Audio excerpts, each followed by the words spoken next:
Government کی طرف سے اگر آپ پرمیشن لیتے ہیں اور شراب کھانا کھولتے ہیں تو آپ کے شراب مہنگے بکیں گے، چوری بیچ رہے ہیں تو شراب سستے بکیں گے۔ یہ میں نے خود نیوز سنا ہے، میں نے دوسرے لوگ سنی سنائی باتیں، میں ہوائی فائرنگ نہیں کر رہا ہوں، میں انہی کانوں نے سنا ہے، انہی آنکھوں نے دیکھا، دیکھ کر کے اور سن کر کے میں بیان کر رہا ہوں، وہ نیوز میں نے سنا۔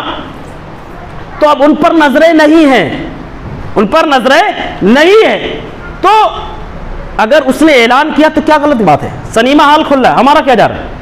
کیا جا رہا ہے؟ اور کیا اس سے کس کی عظمت کو پامال کیا جا رہا ہے؟ اسے نہ تو مسجد نبوی کی عظمت پر فرق آئے گا انشاءاللہ العظیم، اور نہ تو خانہ کعبہ کی عظمت میں کچھ کمی آئے گی۔ ان کے تقدس بحال ہیں، بحال رہیں گے، ان کے تقدس کی حفاظت کرنے والا عرش پر بیٹھا ہوا رحمان ہے۔ ہم نہ تو سارے لوگ مل کر کے مسجد نبوی اور خانہ کعبہ کی عظمت کو بڑھانا چاہے تو اتنا نہیں بڑھا سکتے، اور گھٹانا بھی چاہے تو اتنا بھی گھٹا نہیں سکتے۔ اب آؤ میں بتاتا ہوں تو سنیما ہال میں کیا وہاں پلان کیا گیا ہے، جو ہمارے کچھ رفقا نے اس کی نشاندہی کی ہے، اس کی تفصیل اور اس کی تعویلات کیے ہیں کہ سنیما ہال دراصل وہاں جو کھولنے کا ابھی اعلان ہوا ہے، بنا نہیں ہے۔ اس میں ماضی کی داستانیں عملی طور پر ایک نمونے کے طور پر قوم سعودیہ کو بتایا اور دکھایا جائے گا، جہاد کیسے کیا جاتا ہے، تلوار زنی ہے، اور یہ دیگر کھیل وغیرہ ہیں، دیگر ماضی کی تاریخ ہے، ان تمام تاریخ کو اسکرین پر دکھایا جائے گا کہ جہاد ایسے کیا جاتا ہے، تلواریں ایسی چلائی جاتی ہیں، لاٹھی ایسا کھیلا جاتا ہے، کھیل ایسا کھیلا جاتا ہے، نمازیں ایسی پڑھی جاتی ہے۔ یہ تمام چیزیں ایک نمونے کے طور پر، ایک عملی طور پر، پریکٹیکل کے طور پر دکھائے جائیں گے اسکرین پر۔ اب پیٹ میں ہمارے کیوں درد ہو رہا ہے؟ اور اس سازش کر کے اس طرح سے جو پرچے چھپوا کر کے پوری دنیا میں ڈھڈورے پیٹو، کیا کر سکتے؟ ہم یہ سوچ چاہ رہے ہیں کہ سعودیہ میزبانی خانہ کعبہ کی اور مسجد نبوی کی میزبانی چھوڑ دے، ہماری چاہت سے کچھ بھی نہیں ہوگا۔ عرش والے نے ان کو نوازا ہے، موقع ملے گا انشاءاللہ العظیم مکہ اور مدینہ کی تاریخ ہم رکھیں گے، یہ بھی ایک سلسلہ رکھیں گے، یہ بھی شروع سے لے کر کے آخر تک اس کا سلسلہ رکھے گا، وقت اجازت نہیں دیتا ہے۔ بہرحال انشاءاللہ تعالیٰ آپ امید بات کے رکھیے کہ انشاءاللہ العظیم پورے حوالے کے ساتھ براہین دلائل کی روشنی میں انشاءاللہ العظیم ہم تاریخ بھی بیان کریں گے، تاریخ سعودیہ، تاریخ مدینہ اور مکہ بھی رکھیں گے انشاءاللہ العظیم، سمجھ رہے ہیں؟ بہرحال ان تمام چیزوں کی کوئی حقیقت نہیں ہے، وہ سنیما ہال صرف اور صرف کوئی بھی عمل پریکٹیکل کے طور پر بتانے کے لیے کھولا جا رہا ہے، لہذا کسی کو بدنام کرنے سے پہلے ایک مرتبہ نہیں 1000 مرتبہ ہمیں سوچنا چاہیے کہ اگر ہمارے بھائی کی عزت پر ہمارے زبان کھولنے کی وجہ سے داغ لگتا ہے، اللہ کی قسم اس کے مجرم ہم ہو گئے، لہذا مسلمانوں اپنی زبانوں کو کنٹرول دو۔ یہ رہا سعودیہ، اور سعودیہ کے علاوہ ہم یہاں بھی کہتے ہیں کسی کی عزت پر اپنی زبان کو حرکت دینے سے پہلے ہمیں اپنے آپ کو کنٹرول کرنا چاہیے۔ کون کیا کر رہا ہے، کہاں جا رہا ہے، کہاں آ رہا ہے، کس سے مل رہا، کیا مت دیکھو، دائیں بائیں مت دیکھو، اپنے اعمال کو دیکھو، ہمارے اعمال کیسے، ہمارے اعمال کیسے ہیں، اپنے اعمال کا جائزہ لو، انشاءاللہ علیہ صبر ہو جائے گی، تسلی مل جائے گی، پیٹ میں درد نہیں ہوگا، مرچی نہیں لگے۔ اللہ کے واسطے ایسے تمام، اگر ہم میں سے کوئی ایسے ہو جو ایک دوسرے کے عزت پر کیچڑ اچھال لے، اللہ کے واسطے اپنی زبان کو کنٹرول دو، اسلامک طریقہ نہیں ہے یہ، اسلام کے خلاف ہے، سیرت مصطفیٰ کے خلاف ہے۔ ایسے تمام گندے حرکات سے ہم تمام مسلمانوں کو اجتناب کرنے کی ضرورت ہے۔ ہم اللہ سے یہی دعا کرتے ہیں کہ بار الہ ہم تمام مسلمانوں کو اخوت اور بھائی چارگی کے ساتھ جینے اور مرنے کی توفیق عنایت فرمائے، بالخصوص ہم تمام مسلمانوں کو تاریخ بیت المقدس کو، قبلہ اول کی حقیقت کو جاننے کی، سننے کی، سمجھنے کی اور پڑھنے کی توفیق عنایت فرمائے۔ اللہ ہم تمام مسلمانوں کو سیرت مصطفیٰ کو اپنی زندگی میں نافذ کرنے کی توفیق عنایت فرمائے، اور جب تک اس دنیا کے اندر زندہ رکھ خالص کتاب اللہ سنت رسول اللہ صلی اللہ علیہ وسلم کے مطابق زندہ رکھ، اور جب ہم سب کا خاتمہ ایمان بخیر ہو، آمین تقبل یا رب العالمین۔ بارک اللہ لنا ولکم فی القرآن العظیم ونفعني وإياكم بالآيات والذکر لکم الطاہر جواد الکریم ملک الرؤوف الرحیم۔